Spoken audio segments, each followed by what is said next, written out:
Welcome to the InfoSec Insider podcast, brought to you by URM, the UK's leading information and cybersecurity specialists.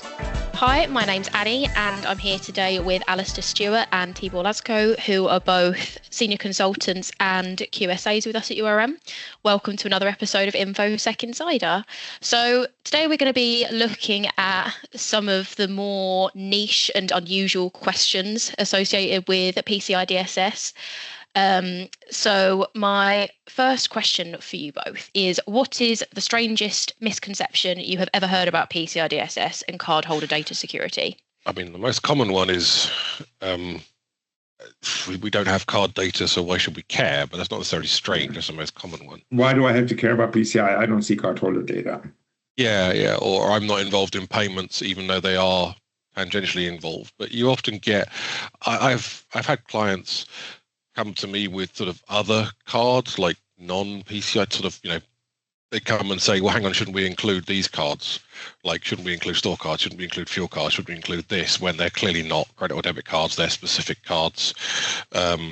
Maybe even prepayment type cards that are specific to unique shops and stuff, and they come and go, should I be worried about these? Should I be worried about storing these with card data? So it's, people often, they either go too far with what is cardholder data, what is PCI data, or they don't go far enough. Amazing, thank you guys. So if PCI DSS were invented today, what would it look like and what would be left out entirely? I think, telemetry first, automation, identity, like remove everything that's manual, continuous monitoring, like there would eliminate the human error. An awful lot more automation put in there, wouldn't there? There'd be an awful lot more. I think there'd also be an awful lot left out that caters for legacy environments, because so much of the standard is there because it was there 10 years ago, and there's still one or two people using it. There's still one or two people doing it. So they keep these requirements hanging around just in case somebody still needs to do it, like the appendices and stuff that sit on there. They all just hang around, and I don't know about you, Tibor, but I've rarely used any of the appendices of the standard that cover these situations. It's just, they seem unable to let stuff go. If I was to redo it today, I'd just say anything that's legacy, just ignore it. If your system is unique or specific, deal with it in a separate way. Let's make the standard more accessible to everybody. And automate everything and keep humans out of the loop as much as possible. I would remove probably half of the documentation stuff because the fact that you have a policy doesn't mean that actually you're doing it. Yeah. So I would put a lot more emphasis on presenting that you do something rather than just put it in a policy. Like I'm sure you saw the same thing. I was there that literally a copy and paste from the standard. So for example, like 10.7 security control failures, and when the client puts in copy paste the list of what could be a security control failure instead of actually thinking about it, and it's just one of those tick box things that we have to have a policy. It has to be documented. It doesn't do anything to cardholder data. Having a good number of policy. PCI policies that you and I see that are just templates downloaded off the web, and everybody just cuts and pastes the template because it doesn't mean anything to them. They just need a policy document. You're right. Yeah, a lot of the policies are there for the sake of policies. You end up drifting far too close to management systems and ISO stuff when you start hammering on the policies. Get more practical and sensible with the security. Yeah, definitely. Also save us an awful lot of effort when it comes to assessing things. Yes. Yeah. Reading policies and trying to find specific lines in policies that cover specific requirements just for the sake of it gets a bit monotonous. Yeah, when you can actually, interrogate a system and see, domain controller policies or whatever it is, you look at it, it's there. The fact that it's written down that it has to be there, that's right. Okay, you do it because the standard requires it to do. And arguably, you could say, if the system administrator gets hit by a bus, somebody just put in, they can read the policies and procedures and they know how to do the job. But it's a little these bit things are automated and stored in configuration. Like, with group policies, they're there in the system for you. There's no need to have them duplicated outside. You just go, well, it's there, it's configured as it is. You just copy the configuration and work from there. So a lot of it is very much just cut and paste for the sake of it being there. And I think that's probably almost a hang up from the early days from 15 years ago when less was configured. Yep. Things had to be written down back then. So, Are there any controls in PCI DSS that people are routinely misunderstanding, even though they're quite simple in practice? my favourite one is 11.1. The old testing for rogue wireless access points, and they go, well, I don't have to test because I don't have any wireless. No, that's the point. The point of the requirement is to look for wireless that shouldn't be there. So if you don't have it, you still need to look for stuff that isn't there. And the number of times I've had that discussion with people who've marked that not applicable, and you're like, if you just take a moment to just briefly read looking for rogue wireless access points, you'll realize why you need to do it. That's my bugbear. Yeah, routinely misunderstood. It's like clockwork scope. What's in, what's out. And even though sometimes I wonder whether it's because, we do this day in, day out, right? So, okay, so even though it doesn't touch cardholder data, it is directly connected to it. It should be in scope. But the amount of time I had to explain why, for example, a time server is in scope is like, if I could have a nickel, I would be well off. So, I guess it seems logical and sensible to us because we've done it so many times. But people do repeatedly make that mistake. Yeah. So speaking of scope, what is the most unusual system or device you have ever seen brought into scope for PCI DSS? Printers have ended up in scope. Yeah, printers. Yeah, but usually it's sort of like the old days, right? When I remember when payment providers send monthly reports in a PDF with full card numbers in it, and then people just printed it out left, right, and center. But luckily, that's not the case these days. But I've seen printers where people are printing letters for the bank. That's fine; they should be in. But I've seen office printers and fax machines and stuff, which is just, I don't even know why you still have fax machines. I'll be honest with you. Does anybody send faxes anymore? No, I don't. I guess you could end up with unusual stuff in scope by accident, like Internet of Things devices, so wireless tellies that are or internet TVs and screens and stuff. I haven't seen it, but you could conceivably end up with that stuff just by default falling in. Yeah, the smart devices that as getting smarter potentially would be I'm sure there's been an office fridge, smart fridge that's internet connected and stuff. I'm sure somebody's ended up with that on the wrong network somewhere at some point. Yeah, if you think about it, in a call center, CCTV, whether it's overlooking the keyboard of like a call center agent, unusual, but sometimes you need to pull it in scope. So next one for you guys, can something be both technically compliant and completely insecure at the same time? I mean, completely insecure is an absolute phrase, but it certainly can be insecure and compliant. Yes. Yeah. Compliance is a minimum standard, I think, is the phrase they use all the time. It's a minimum standard. So yes, absolutely. Vendor management, if you think about it, Alastair, you and I had this conversation earlier today. A service provider and their merchants, the standard ask the entity to check their PCI compliance. It doesn't really say that the third parties have to be PCI compliant. So technically, by asking and getting a response that no, I'm not PCI compliant, they're still compliant, but not necessarily secure. Yeah, but the standard asks you to check the compliance of your suppliers. It doesn't say you have to have them compliant. You need to check them. You need to manage their compliance program. You need to regularly update and stuff, but they don't. Nowhere does it technically say they should be fully compliant to be service providers to you, which can be a little bit of a strange one when you're dealing with awkward providers. But it's definitely possible to be compliant and insecure. You can even be breached when you're compliant because it's minimum. So if new attack vectors appear that the standard can't cope with, then you're going to be breached. So And again, we can go back to the documentation bit, right? So the fact that you put it in your documentation that you're going to review the logs daily, but you're not actually doing it.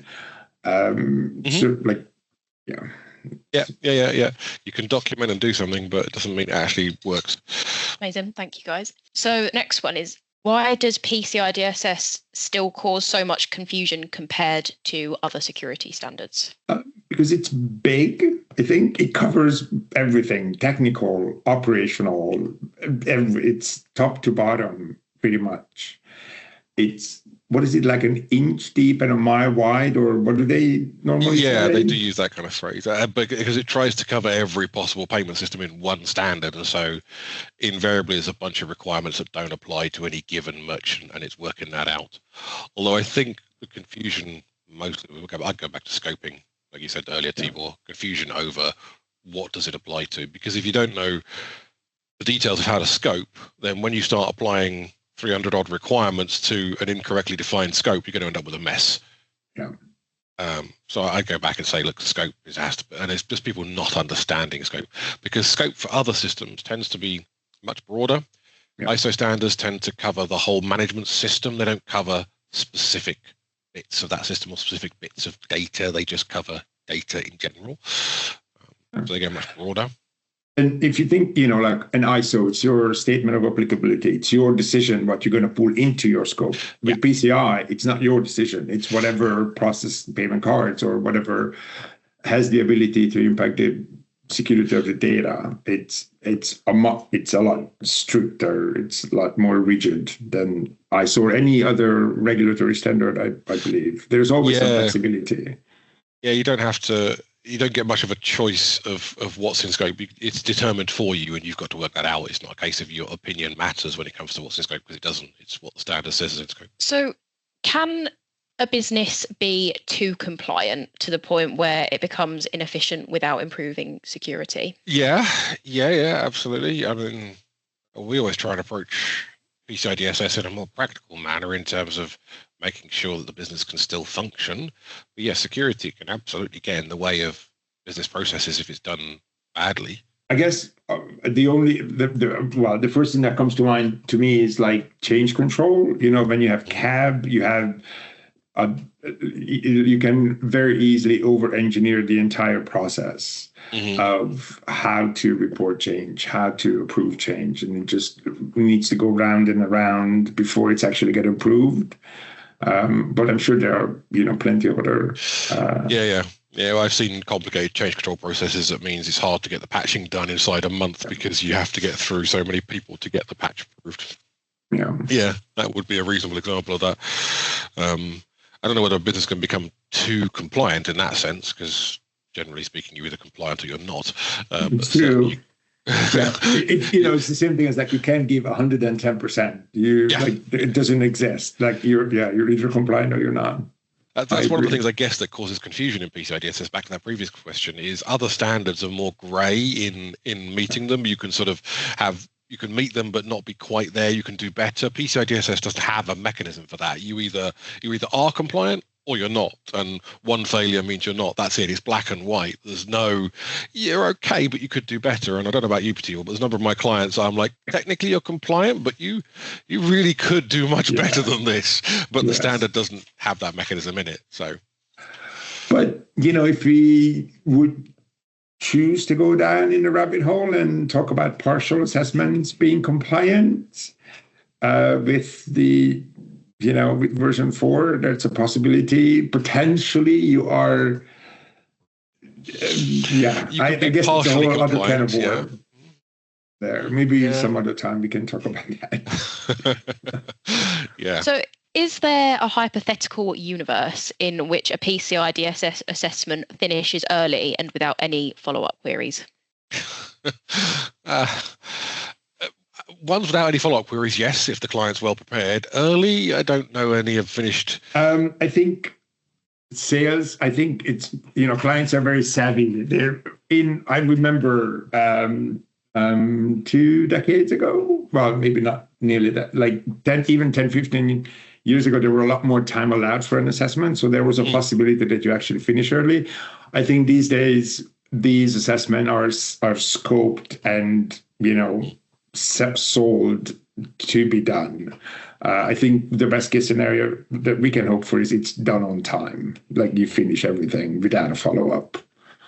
Yeah, I get that more and more because a lot of my clients, certainly the repeat clients, are very well prepared. I'm seeing some highly prepared clients who know exactly what an assessment looks like and what assessors look for, and they come with all the receipts, as it were, in terms of here's the evidence we've gathered. You want to see this? Yeah, we know exactly what you're looking for, and they point you in the right direction. And I see more and more of those as people get more and more familiar with it. So they are there's a number of requirements that don't have any follow up, but yeah, time wise, I think you're right, Tibor. They're not willing to have these long-term projects with sort of vague ideas of how long it will take anymore. They want definite answers. I mean, I have one client he saves all the queries and everything that was used in previous assessment. So whenever you just select your different sample for the next audit, the next year, it just runs the queries and the evidence is returned within minutes. So it's all organization and I guess the trust with the client that that you can rely on them. So next one for you guys. In what situation would a QSA be most likely to mutter, "Please don't tell me you actually did that"? Yeah, I've had that a few times. I had a client a while back that shall remain nameless who was taking payments via their web application. They wanted to move into subscription models and repeat transactioning, and they just decided to build a database, and inside their customer database just bung all the card numbers in alongside the expiry date and all the rest of the details. Just well they've got an account with us, so we'll just put their card information into the same database, which just happened to be attached to the back end of the web app, and that was it. Did nothing with it, just left in plain text, sat there on the database, and you just look at it and go, did anybody actually think for a brief moment about what you were doing when you decided to make that decision to just store the card numbers in a plain database just with all the rest of your data and information and stuff? Yeah, I think it happened actually a couple of times that a client turned on debug mode on transmission and again, full card numbers were logged and they forgot to turn the flag off. And during the assessment, we're like, you actually have about 11 months worth of full clear pan in that database. And then, shock and horror. Yeah. You've got to go and clear it all out. I did have a client who had a system like that was storing the data in the transaction records, and they knew it was a problem. So they knew, obviously, they shouldn't be storing data in transaction records.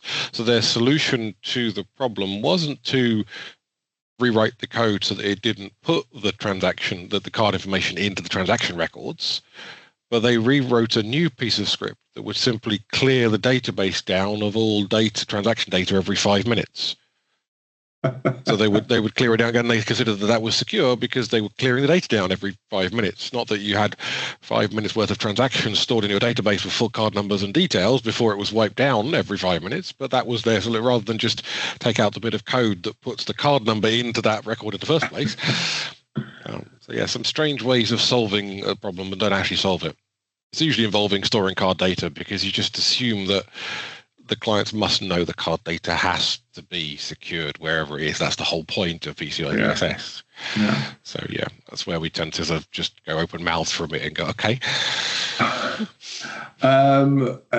It's not an issue these days anymore with the password managers, but I repeatedly in the past was like a larger IT team and they had one shared admin password and it was known to anyone, never changed. And when I challenged them during the assessment, it was like, the team is so big, we can't have individual passwords. We can't change it all the time. Like, well, this is when you were like, well, just stop. Yeah. I don't need to hear it. You just have to put your foot down and go, look, just fix this. I'm not bothered what your opinion is. It needs to be fixed, otherwise you're not being compliant. You just kind of just have to just knuckle down at that point, don't you? And I don't know, have you ever had when it's like one transaction, but still, when they use their own card for testing, like they don't have test cards, and the client was like, well, I just pulled my card out and I processed a pound transaction, it's fine. Yes, it is. It's fine, it's only a pound, but... It's only a pound, but you're still putting card data in your test environment, which is incredibly insecure. Yeah. A card to be stolen? Sure. Yeah, it does happen. There are test data files for a reason. Yeah. I guess they'll never stop surprising us. Well, it keeps it interesting. Yeah. Amazing. Thank you so much for your time today, guys. If any of our listeners would like to ask Alastair and Tibor a question, there's going to be a link in the description to this video, which will take you to a form on our website. So you can just enter your question there, or you can just pop it in the comment section of this episode. So thank you very much for listening today, and we will see you next time.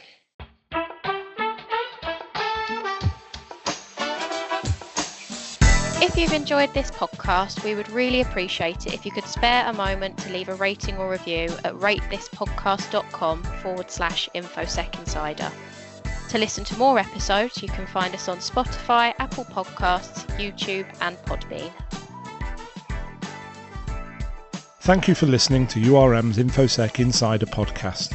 For more information, visit our website at urmconsulting.com.